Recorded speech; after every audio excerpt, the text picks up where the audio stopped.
Boa noite. Veja bem, a forma como eu leio, eu passo a entender que a maçonaria, por exemplo, ela tem um papel tão importante no que acontece no Brasil hoje, que você veja que o general Hamilton Mourão foi dar aquele recado naquela loja maçônica em setembro de 2017, lá em Brasília, mas numa loja maçônica. Veja, eu não estou dizendo para você que seja o mais importante de tudo ser a loja maçônica. Ele poderia ter dado aquele recado numa praça pública, ele poderia ter convocado uma assessoria de imprensa e ter dado uma entrevista. Ele poderia ter ido a uma igreja evangélica, ele poderia ter ido a uma igreja católica, ele poderia ter ido ao Rotary, ele poderia ter ido ao clube que ele admira de futebol. Não, ele buscou dar aquele recado na loja maçônica. Primeiro, porque eu creio não, ele deixa bem claro ali na reunião que ele é um membro da maçonaria. Mas não só ele é um membro da maçonaria. Se formos olhar para trás, os grandes líderes mundiais, os grandes homens que de uma forma ou de outra influíram no comando da nação, de uma forma ou de outra conduziram a nação para este ou para aquele desfecho, todos eles estavam com os pés dentro da maçonaria. E mais curioso ainda, quando você começa a observar que as grandes mudanças, e algumas para melhor, algumas ainda que a gente possa não concordar, mas na grande maioria das vezes são mudanças que beneficiam a classe menos favorecida da sociedade. Essas grandes mudanças sempre com o dedo da maçonaria. Nada aconteceu em tempo algum sem que a maçonaria estivesse envolvida.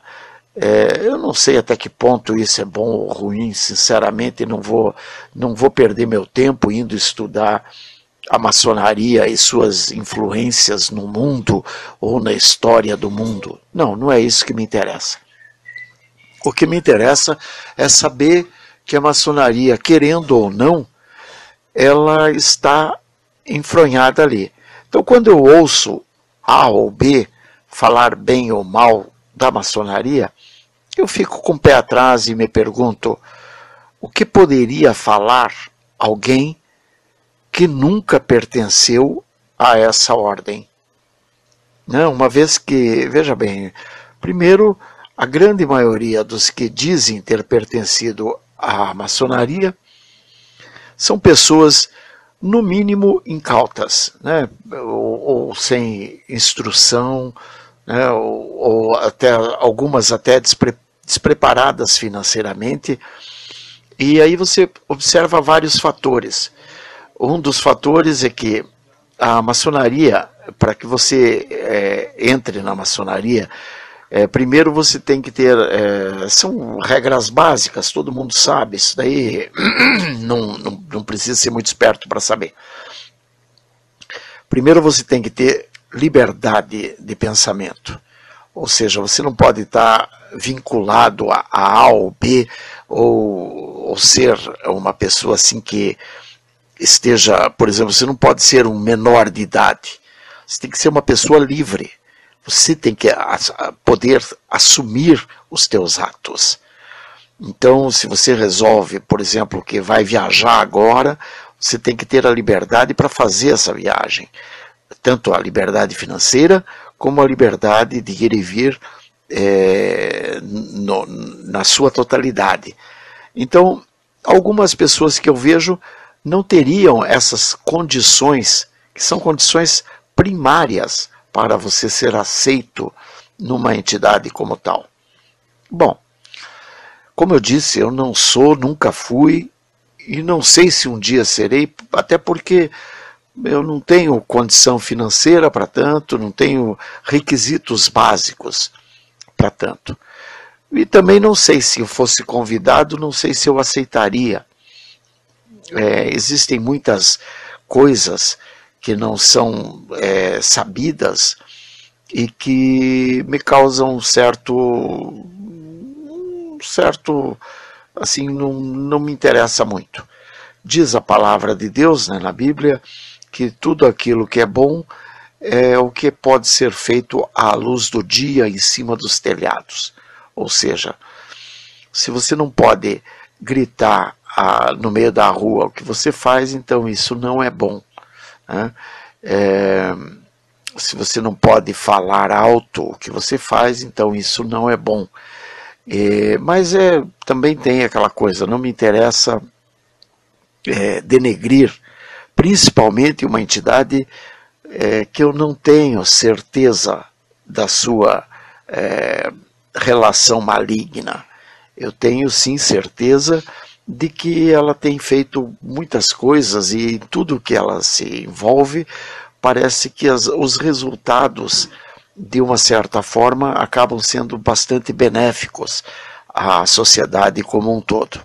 É claro que não se agrada a gregos e troianos, e é claro que sempre haverão coisas que poderão agradar a você e não a mim, e vice-versa.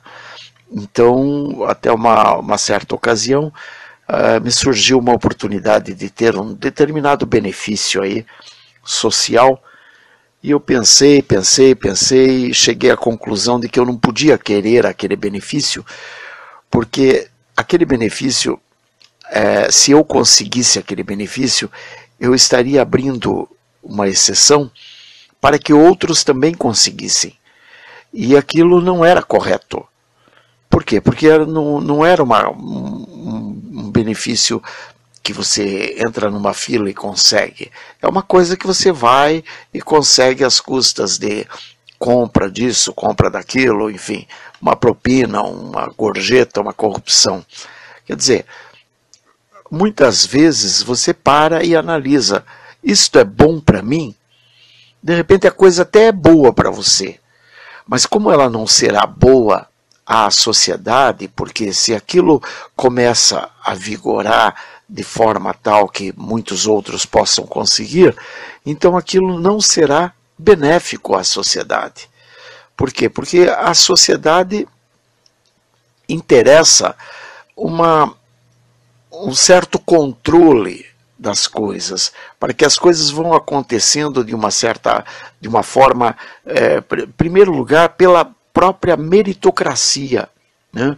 Aquilo que não for conseguido por um mérito, ele perde o valor, porque ele não impulsiona o camarada a ir buscar, né? Acaba ficando sempre naquela coisa do coitadismo e da consequente bolsa, ou seja, do curral que se forma à sua volta, que é o curral eleitoral. Que é claro, para que você tenha determinados benefícios, você terá que dar alguma coisa em troca. E o que mais interessa à ordem dominante é o teu voto. Ainda que você não tenha absolutamente mais nada para oferecer, você não sabe ler, você não sabe escrever, você não tem competência absolutamente nenhuma, mas o teu voto acaba interessando para esses políticos. Mas é só o voto. Tanto que, se for analisar, você pode ver claramente a situação dos jovens que estão sendo lançados para as drogas e o álcool e a prostituição. Por quê? Porque são pessoas que não interessam nada mais do que o voto. Ou seja, quando essa pessoa levantar e disser isso está errado, imediatamente os correligionários daquele político atacado levantar-se-ão e demolirão a pessoa que se levantou com os argumentos que a própria pessoa entregou nas mãos deles. Ou seja, você é drogado, você é bêbado, você é prostituto, ou seja, que moral você tem para reclamar qualquer coisa? Tanto que você pode observar também a questão de que eles jogam em rosto que todo o homem é um corruptor ou corrupto por natureza. De uma certa forma, até tem um certo ponto de verdade nisso, mas a gente para e analisa o seguinte, veja bem, numa sociedade em que ela funciona numa forma piramidal, é claro que você não pode querer consertar a pirâmide pela base. Você vai ter que consertar a pirâmide pelo topo. Então, se você vem consertando pelo topo, é claro que tudo aquilo que o topo pode fazer, a base fará. E fará muito mais. Então, se o topo pode roubar, a base vira ladrão, assim, que sai sai pelo canal, né? Ou seja, o ladrão foge pelo próprio ladrão, aquele cano de água que escoa a água da caixa d'água quando a caixa está muito cheia, então tem aquele cano que se chama o ladrão. Então, nós vemos que, na verdade, interessa à classe política nivelar todos por baixo, né? Não é todos por cima, não é meu filho cresça e vai estudar para você um dia ser um prefeito, um deputado, um presidente. Não. Você pode ser um vagabundo, um sem vergonha, um ladrão, um mentecapto, um corrupto, porque você poderá ser um presidente. Veja que nós tivemos na presidência um dos maiores mentirosos do mundo, praticamente. Isso, de fato, o Lula foi. A Dilma, uma das maiores canalhas, mentecaptas e doentes, mentalmente falando, do mundo, e o Zé Dirceu, que seria na linha sucessória uma possibilidade de grande valor e que não deixa de ser outro canalha. Então é isso. Um grande abraço, seja sempre bem-vindo, Deus te abençoe.